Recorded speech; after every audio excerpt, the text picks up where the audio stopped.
This week's Lasso Works Cedar Coach of the Week is actually two coaches from the same team, Jacob and Noah Roach from the third grade Aztecs. These guys are doing a phenomenal job. Even though they're still in school themselves, they're coaching this Aztecs team just a great job. Every week it seems like someone remarks on what a great job they're doing with their kids. They are fantastic. Guys, keep doing what you do for your participation in the league and what you did this week. You are our coaches of the week. This week's LC Sports and Recreation Player of the Week goes to Colby Hayes from the second grade Pirates. The team was talking about sportsmanship during practice, and Coach Gonzalez witnessed her engage other players on the team in a positive and supportive manner. Not only that, but Colby also scored her first 2 buckets in this week's game. Good job, Colby. You are the LC Sports Recreation Player of the Week. Keep up the good work.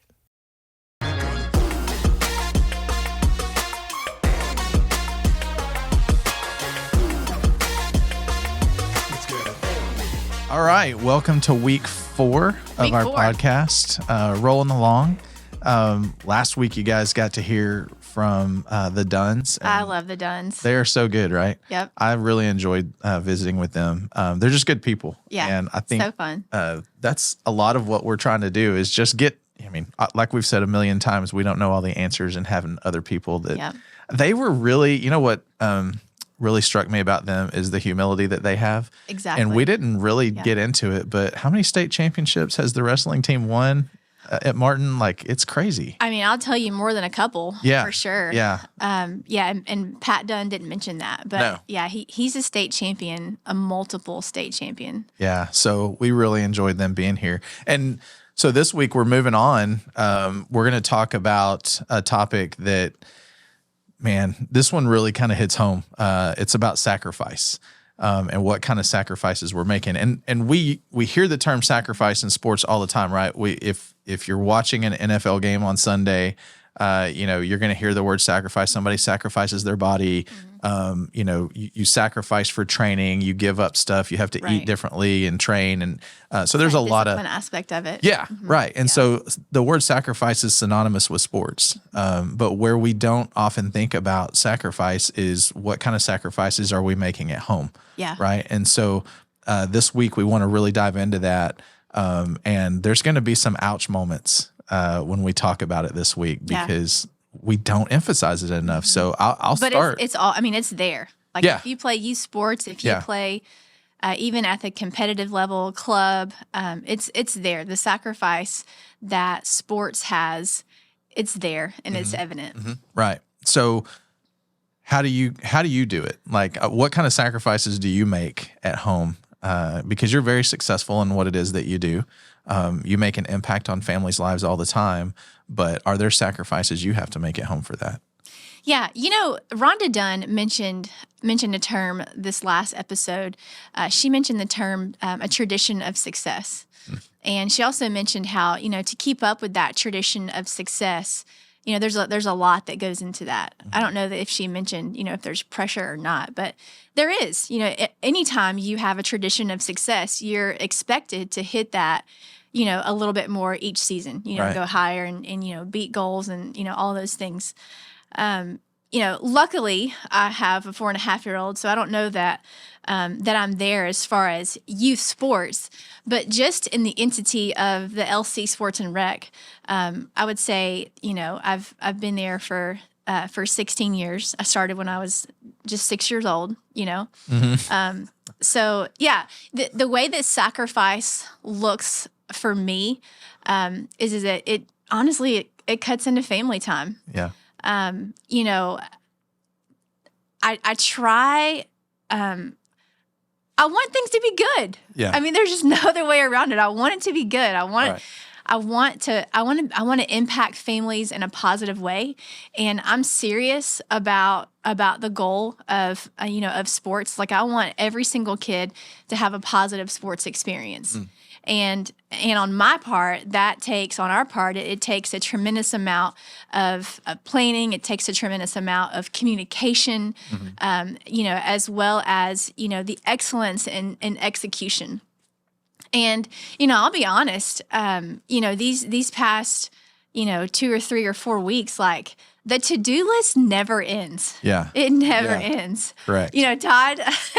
Todd and Kelly and I, we have an ongoing, the app in your phone, the Notes app, Right. where you can, create to-do lists. Yeah. And I think Kelly, what did Kelly call me last week? She called me, what'd she call me? She called me a t-shirt sweatshop. Oh, that's right. We're yeah. working yeah. for Katrina sweatshop. Yeah. Because the to-do list just keeps getting longer and longer. There's never any end. Yeah. Yeah. Right. And, I laughed about that. But, I hope that Kelly doesn't think that, I hope that you guys don't think that you're working for a sweatshop. But, excellence does require a lot of work, right? Especially, if you're dealing with, 300 plus kids. Right. And, however many families that equates to. So for me, back to your question, it comes down with missed time with my family. I'm up here on Saturday. And guys, I'm not tooting my own horn. Like I love my job, right? Like I hesitate to even answer this question because I don't want you to come up to me on Saturday and like pat me on the back and say like, good job. Like, no, I don't want to hear that. I don't need a pat on the back. Yeah. I enjoy what I do a lot. I think that I have the best job in the entire world.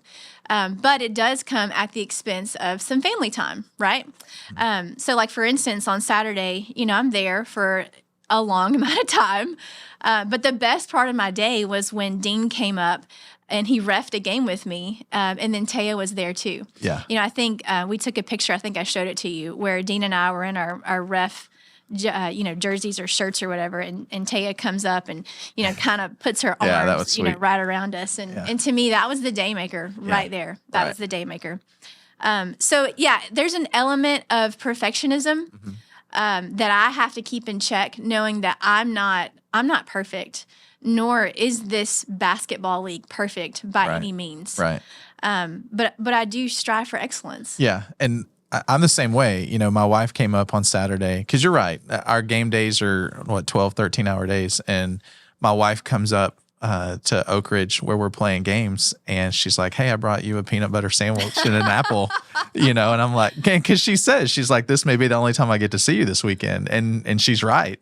And so it hits home. And this is where it's going to start to be one of those ouch moments, especially for me personally, because, man, when you talk about sacrifice, I think of it in terms of, cuts of meat, and you're trimming off that fat, right? That's a good sacrifice because you're trying to get the right cut of meat that you want. Right.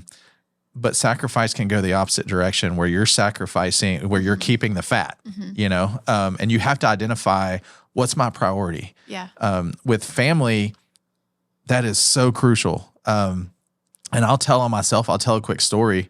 When I was working night shift, and we worked 12-hour shifts, I was working nights, and I would get off at 7:30 in the morning, and I would come home and I would go to sleep because I was just dead on my feet. I was tired, and I would go to sleep. Amy would get the kids up and they would go to church at 10 o'clock. And I did not get up to go to church with them. But what I did get up for is the noon kickoff for the first NFL game of the day, right? So my priority became being on the couch watching the game at noon rather than, being with my family at church. Yeah. And it was just, a couple hours difference. I there were times when I stayed up all the way through, but the majority of the time I sacrificed the time with my family for something that didn't matter at all. Yeah. And that was, I feel terrible about that now looking back on it. Yeah. So. Yeah. We talk about youth sports and the sacrifice that it lends to families. Listen, youth sports, it's a great thing. Sports provides a lot of valuable lessons that kids can have. Yeah. Discipline, hard work, never giving up. It teaches you how to take failures, or hopefully it teaches that. Right. It also teaches you how to handle success, and still work hard. So we are pro sports. Obviously, since we have our jobs, we're pro sports for sure. But nevertheless, youth sports in 2022 was a $37.5 billion industry. Yeah. And Todd, I know that you have you've got Macy, who's a ballerina, and now Colin, who's a baseball player.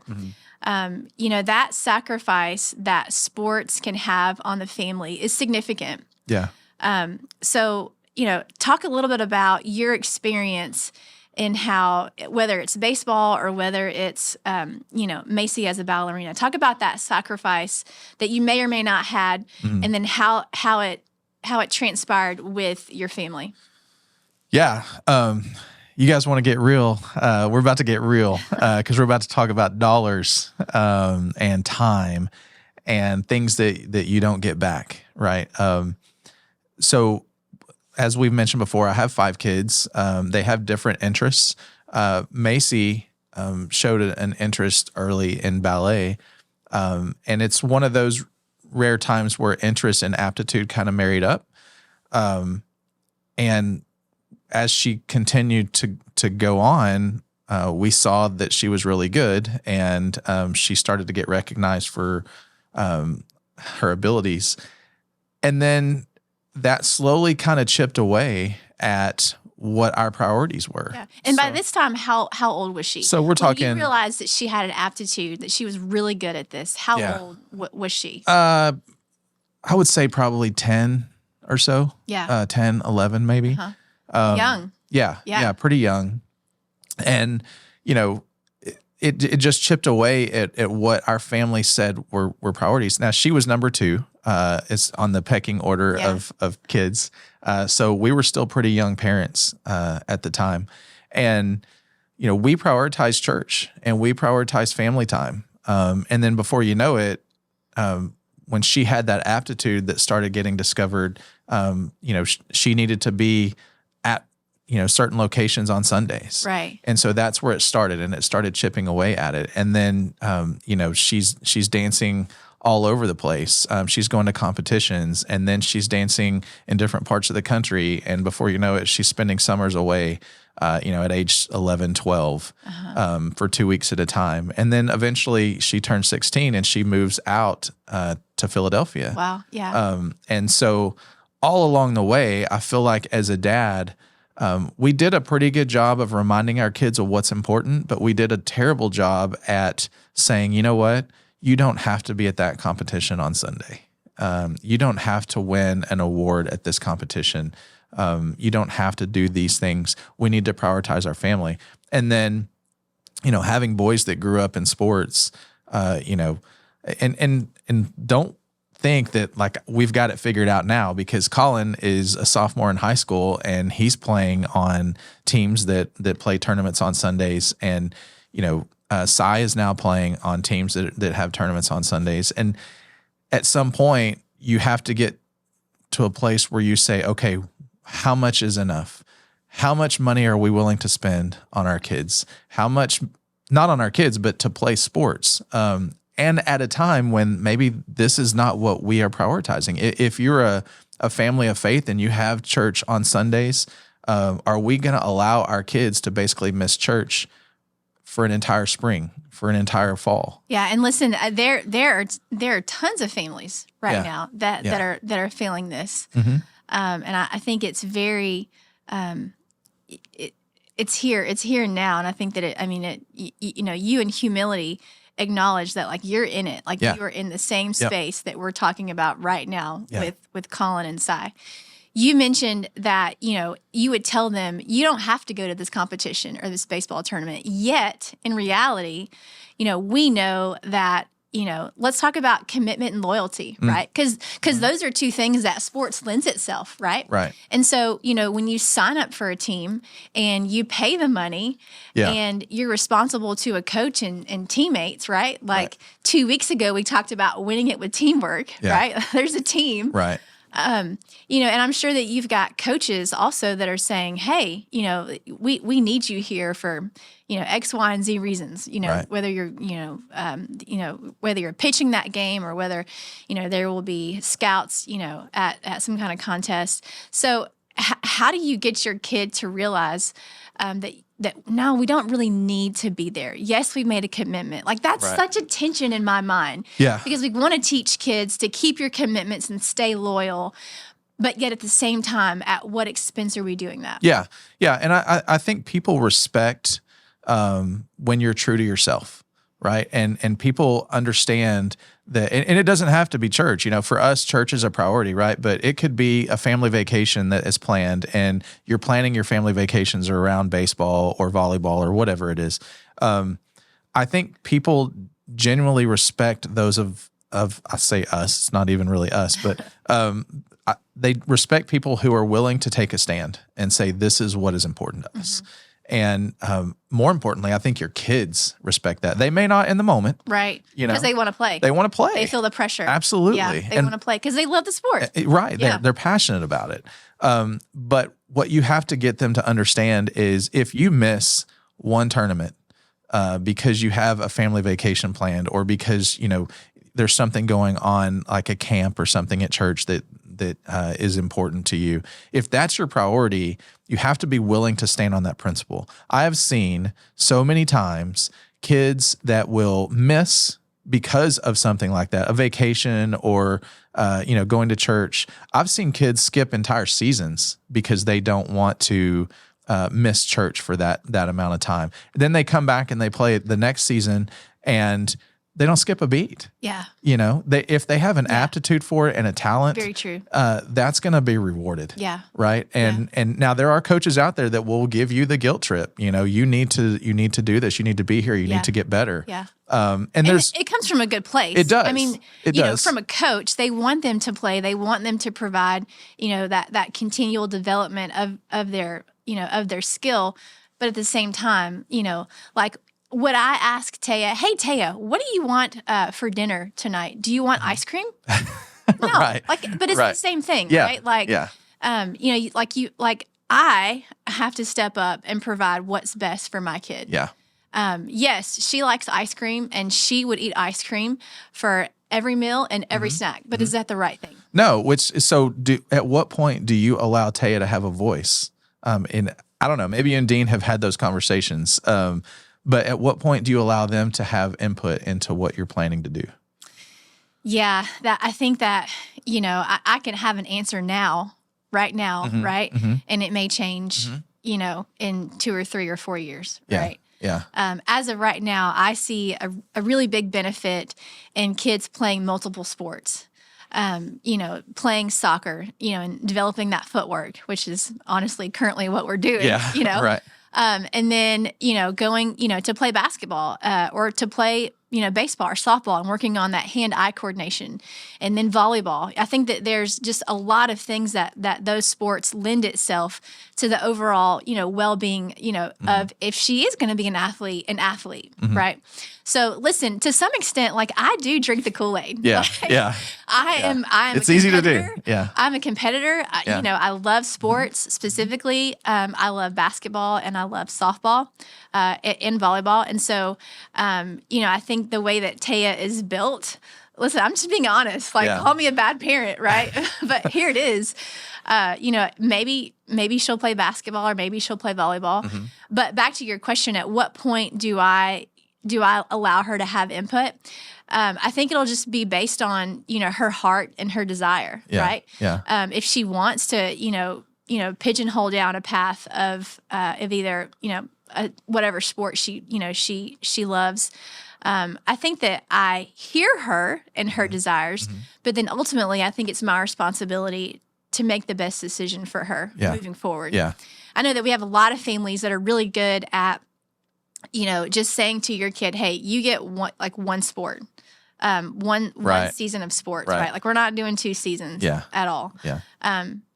But I think that there's some wisdom in that for sure. Yeah. And then back to your point, there's been so many families who take an entire season off of club sports because of, maybe it's a summertime and there's family vacations and then there's youth, camps and all the other stuff that they, see value in. You can do that. I just want to echo that. Like you can do that. And I promise your kid won't be behind. Right. And don't misunderstand what I'm saying. Like I am not saying that you don't have to practice. You don't have to put in the time. Anyone who's played a sport knows that if you're going to be good at it, it's going to require some of that discipline and being that it's sacrifice. Yeah. Right. What I am saying though is something that look, Colin was at a showcase deal, I don't know, last year, and there were a lot of college coaches there that were talking. And one of the things that they said is, look, our program gets 11 and a half scholarships. That's what we have to give for our program. And how many baseball players are there? Right. In yeah. America? So you're talking about like even on the team, right? That there's 30 players or so on a team, right? And you have 11 and a half scholarships to go around for everybody. And if you start doing the math on that, how many kids are out here playing baseball on any given, Saturday or Sunday? It doesn't add up. Versus how much money are we dumping into private lessons, tournaments, travel teams? Yeah. When you start adding up the dollars, are we offsetting that? Like how much, if you had saved that money, right, could you have sent your child to a prestigious university, right? That's where we get. And I know that point is exaggerated to a certain degree. But what I am saying is it requires us to step back and say, number one, am I being honest with myself about what level my kid is playing at, right? And that is the dirty little secret of youth sports is we have a lot of parents that will spend and push their kids.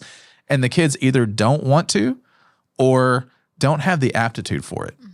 I've had, one of my kids, Cole, was, he played youth sports and then he decided, you know what? I like the trumpet. Yeah. That's what I like. I like going to school. Now he wants to get into the medical side of things for in college, and more power to him. He knew what he wanted. And by that time he was our third child.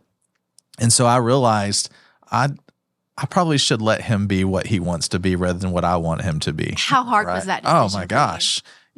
Growing up and playing sports my whole life, and then you have a son and he tells you, yeah, I really don't want to be a football player or whatever. And that's hard. It's hard to fathom that. But on the other end of that, going back to Macy, I have seen now that she's in Orlando and, she made it professionally and, she had an aptitude for it, and married that up with sacrifice and determination. But I have seen girls that, will come up and ask, hey, or parents, hey, how did you get her to that level? Who do I need to talk to? Who do I need to, where can I go? And the reality is you're looking at that parent thinking, yeah, your girl doesn't have it. Cause I've seen her, but you don't say that. And then you walk away feeling guilty. Like, oh, man, did I just give them bad advice? Because the honest truth is if we would just let our kids go where they want to go and do the things that they want to do, they'll probably be happier in the end. And I know all of those girls want to be professional ballerinas. But they can't be the same way that my boys are not necessarily going to be professional athletes. They're probably not going to be. Right. It's just a numbers game, but yet we are willing to sacrifice the things that are most important. Right. And it's hard. It's really hard. Yeah. Because now I look at it and, when she moved away when she was 16, we tried to emphasize church. We tried to emphasize be in the Bible, be in scripture. We tried to emphasize family time. Now she's moved away and she's hundreds of miles away from us.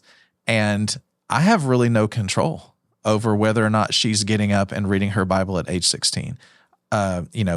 It's Philadelphia. There's not a church on every corner like there is in Arlington, Texas. Yeah. And you gotta find it. You got to find it. You got to search for it. And the only way that you're going to do that is if you're brought up in that way. But now I have spent how many years letting her go to competitions And money.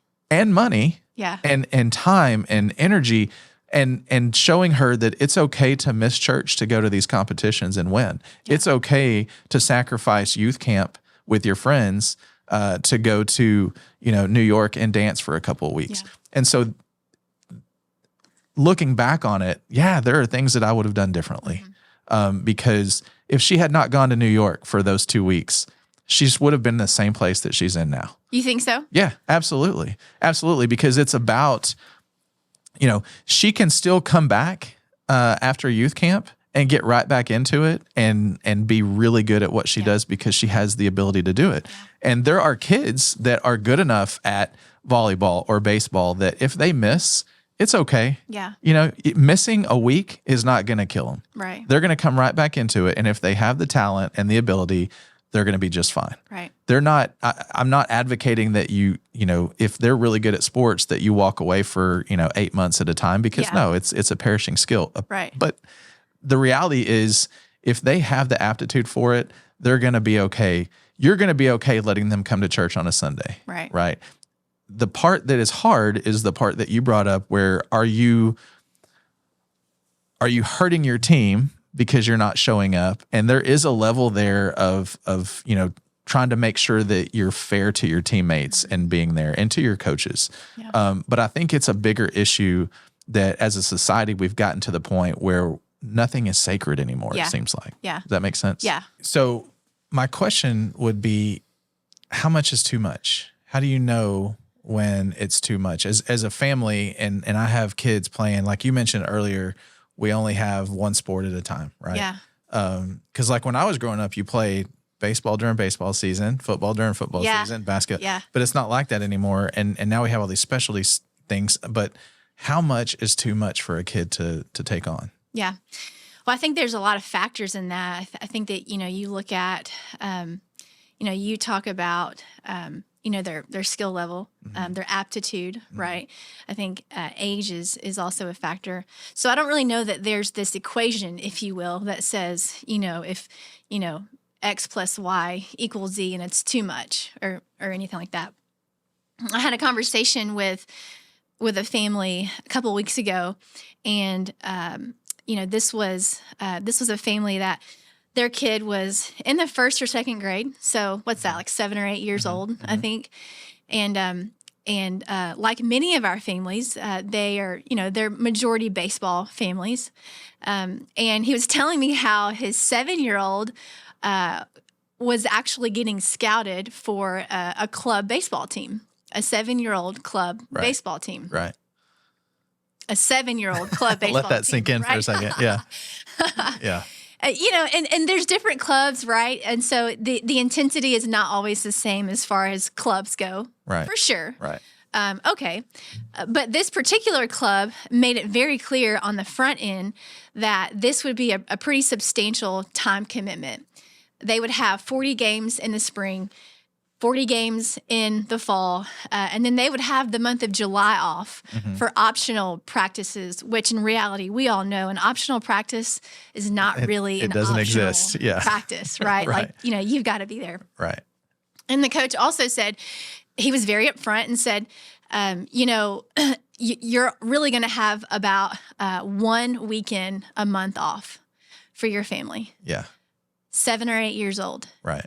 You're going to have 1 weekend a month off. And that's just time. Like, that's just the time component. Right. I didn't ask them how much this was. I didn't ask them, any of the details, but going back to your point, like, how do you know when's enough?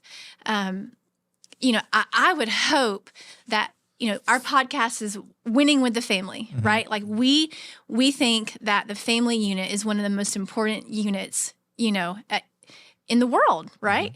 I mean, aside from your relationship with God and your faith, right? Like your family matters, because it's the foundation of who you are to some extent, right? And so, how do you know when it's too much? I would say that's too much for a 7 or 8 year old, to play 80 games a year. In just one sport, that's a lot. Yeah. And it's at the sacrifice of your family. Like you're essentially saying, that this is what we're going to do for this year. Like baseball will be our focus. Right. And props to that family. If you're listening, he chose not to do that. And I was like, whoo, I'm relieved. Right. Yeah. But it's not, it's not as easy as that, in regards to 7 and 8 year old, very competitive club baseball. Sure. I think back to when I was a kid and I played sports and then I became a parent And now the question is, what am I going to do with these kids that I'm having? The natural tendency is for me to put them in things that I'm comfortable with as a parent.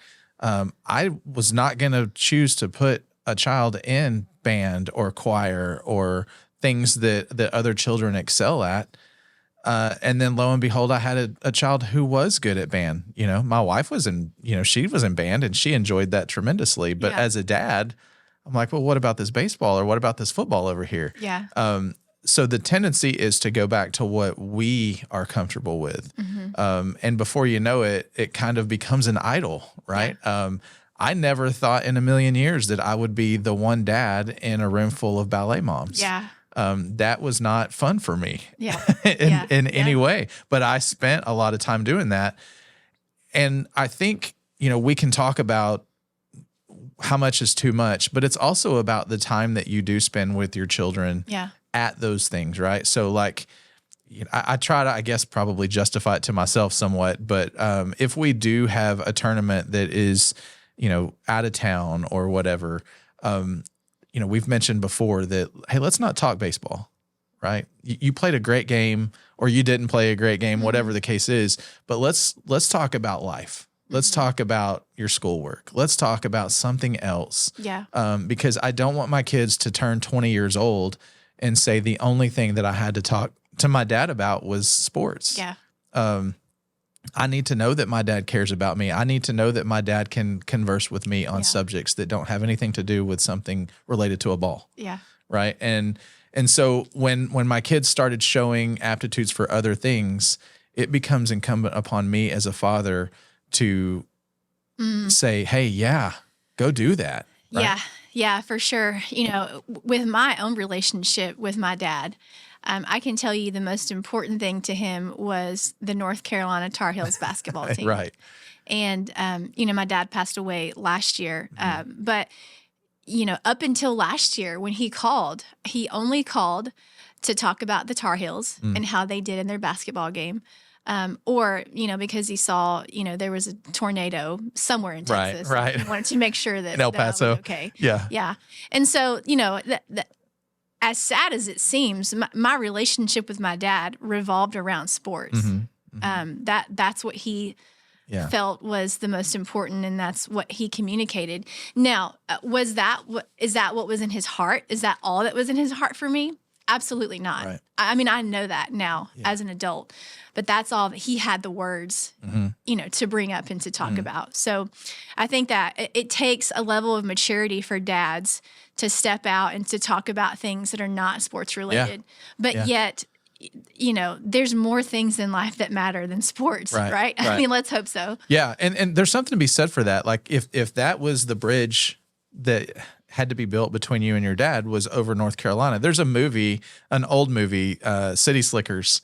Yeah. And there's a part in that where he talks about, even when we didn't have anything else to talk about, we always had baseball. We could always talk baseball. And so if that is your outlet, if that is something that you can have that bridge built on with your parent, that's great. There is nothing wrong with that. I'm just suggesting that there's so much more, like you just said, you can tap into so much more with your kids and be open about things that have nothing to do with sports. But and your kid wants that. Absolutely. Like your kid may not have the words to express, hey, I want you to bring this up and to talk about it. And it may be tooth and nails when you ask for them to respond. Right. But they want to see that you see them in other areas. Yeah. Does that make sense? Absolutely. Because if my kids have gotten into places where they probably needed to come to me with things. Yeah. And generally they do a good job of that. But if the only thing that they know to come talk to me about is how the Rangers are doing, then when those life things happen, they're probably not coming to talk to me about, hey, how shall I handle this? Yeah. Right. They only recognize me as the expert on, how the Rangers are doing that at that particular time. And they're not going to come to me with their issues. Right. As opposed to if I'm not sacrificing everything to make them the next big thing in baseball, but more importantly, being impactful in their life, then they're more likely to come to me and talk to me about what's going on. And that's what I want. Right. That's where it's at. So, For sure. yeah. That's where those real life conversations happen. Right. The Absolutely. conversations that matter. Yeah. For sure. Right. And obviously winning it with the home team, faith is a foundation, Mm-hmm. right? Mm-hmm. Like, we believe that God created man and woman, and he created the family unit, to thrive, Right. and for parents to give leadership to their kids. And so, how has your faith, kind of guided you in regards to how you lead your family? So I always go back to it. I mean, it's the cornerstone. And if I didn't have that, then yeah, I guess I probably would be out there every Sunday playing with my kids, letting them play in games and competitions and things like that, because, we're together as a family, right? Like we go and do that, and we talk about baseball 24/7, and that's great. But my faith brings me back to always asking myself, what am I holding true as a priority? Yeah. And it's just something that I can always bounce that off of and say, okay, this is not right. Yeah. This is not where it's at. And by the way, I fail at that routinely. Yeah. Sure. And it's important that everybody understands that you're not always going to get it right. But hopefully if you take the time to consider, what should I be doing different? We correct it, we kind of self-correct there. Yeah. For me, faith-wise, I go in prayer, I read scripture, and I bounce it back off of what the word says about what am I doing. Yeah. Yeah. In the end, we're going to chase something. Yeah. We're going to chase after something. Yeah. There's a theologian that talks about, our hearts are idol makers. We're going to chase after something, and we're going to go after that something with all that we've got. I think that's really and truly how we're made. Right. And we're only deeply satisfied when we are chasing after our relationship with God. Yeah. Because he's the one that made us. Like Right. he's our creator, right? Like he's the boss. Yeah. He knows me better than I know myself. Right. And he knows the next idol that I'm going to put in front Yeah. of him before I even know. Right. Yeah. And so, I think it's so important that when you think about the family unit and how much you want your family to win, faith is such a huge component, because it is that, it is that path that you can choose to walk on, or, you can choose other things. Yeah. And man, there's just a ton of tension in that, right? Right. It is black and white. Follow God. Follow God, right? Yeah. It is that. It is, yes, absolutely. And follow in his ways. But there is a heart check in a lot of that. Yeah. And what we do is we try to rationalize it. It's black and white. God says this. However, is God really going to care if Sunday I skip church? I mean, we're together as a family. We're going to a game. Like, we start trying to rationalize it away, and it's a slow fade.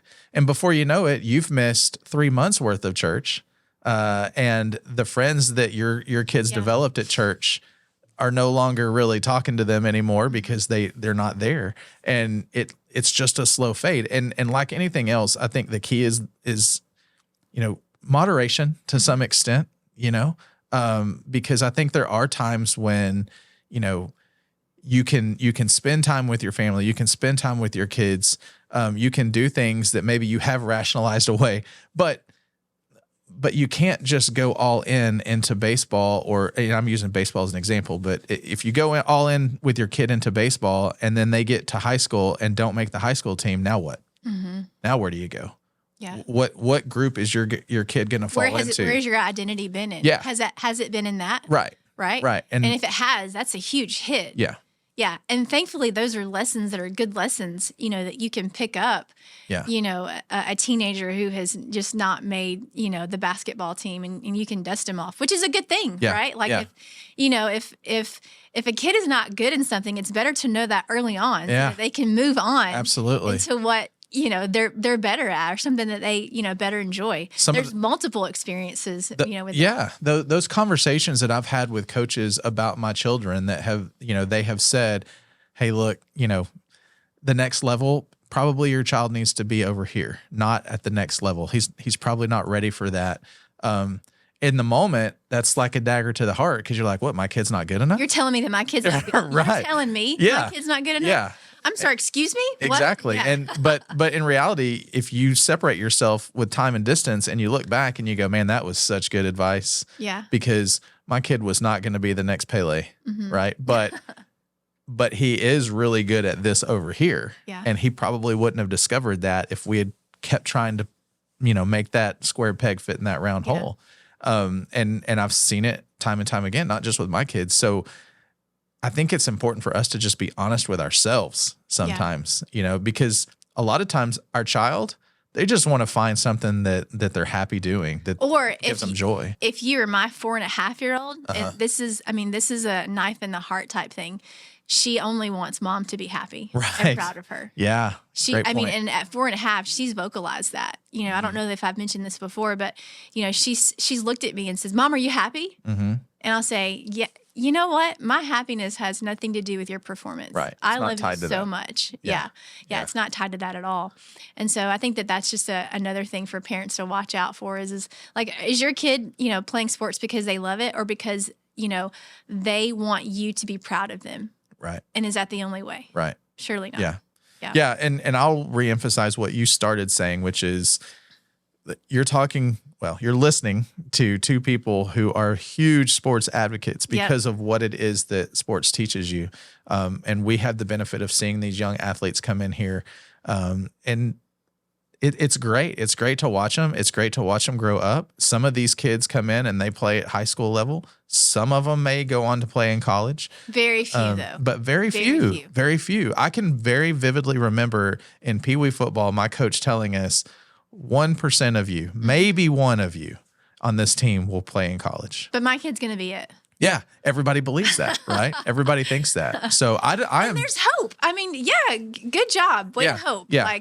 Way to push your kids. All those things are good things. Yes. But at what point are you sacrificing, your family time, and the success of your family for sports? Right. And you can continue to run on that hamster wheel that society has put out that says you have to pay $2,500 for this season. You have to go to a tournament every weekend. And it's been constructed in such a way that is reality now.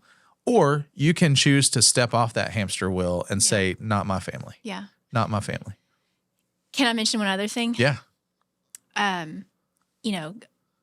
This also can be, I won't call it an excuse, but it's a reason. And there's some truth in this reason. When a kid says, "Well, God has gifted me with these abilities. Yeah. I want to go far. And I want to use my abilities, for His good, for His kingdom, for His glory." Yeah. What do you say to that? I don't know. Dude, so that's a good question. Yeah. So I've heard that multiple times. And listen, I've even told teenagers that and told young people that, God has given you this ability, don't waste it. I've said that. Yeah. And I believe that, God has gifted me, the ability to, play basketball in high school or, X, Y, and Z. And I do believe that God puts us in situations, whether it be on a basketball team like I was or on a baseball field, and you have that opportunity to impact your teammates or if you're a parent, to impact other families for God's glory. Right. And to that, I say yes, absolutely. Yeah. Yes, do it. Open your mouth. Open your mouth and talk about that openly. But I also think that, back to what you were saying at the very beginning, I think also our actions speak louder than our words as far as our commitments. Yeah. Okay. Yeah. For instance, you've missed church for the last 8 Sundays, right? And 8 is exaggeration. Yeah. But I do think that sports can be an avenue where God is glorified. Absolutely. Yeah. But it has to be something that is constantly on your mind. Okay. So as you're talking and I'm listening to what you're saying, it suddenly occurs to me that this is how I would answer your question. As you're talking, I'm thinking, okay, are you doing it for that purpose? If you say God has given me these abilities and these talents and I want to use them to glorify Him, but yet you don't speak a word of God to any of your teammates or to anybody that are you truly doing it for that? Or are you doing it because it has become your idol and you're doing it because you want to do it? Yeah. Right. And so the way I relate that is God gave me an ability to be a very good investigator, right? And so I spent a lot of time trying to be the best detective that I could be. And there's training that I went to that I didn't necessarily have to go to, but I wanted to be really good at it. Yeah. And I convinced myself, I was given these talents, and so I have to use them for the Lord. I didn't really talk about Jesus too much when I was investigating cases. There were times that I tried to, but for the most part, what it did is it took me away from home, and a lot of times it didn't have to. I could have said, hey, I don't need to necessarily do this or do that. But it became an idol for me to be as good as I could be.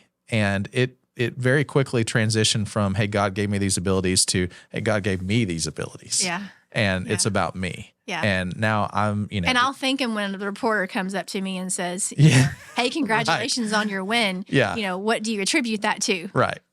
Oh, glory to God. Absolutely. Right? Glory to God. Every time. But it's more, it has to be more than that. Yeah. What do your actions say? Yeah. So I absolutely, I think that. But the reality is God gives you certain talents that may not be in sports. That may be in something completely different. But unless you are actively going and searching out what it is God has willed for you, you won't know that answer. Yeah. You can just say, well, I'm really good at basketball, so he must have given me these talents. But is it about you, or is it about what God's telling you to do? So tough.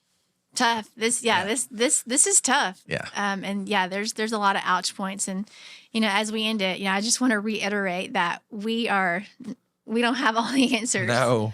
No. I'm just beginning the parenting journey in this, and you're continuing. So, wow, when it was sacrifice. Mm-hmm. Thanks, Todd. Yeah, thank you. Yep. Thanks for listening in on the Win It with the Home Team podcast. We look forward to seeing you next week.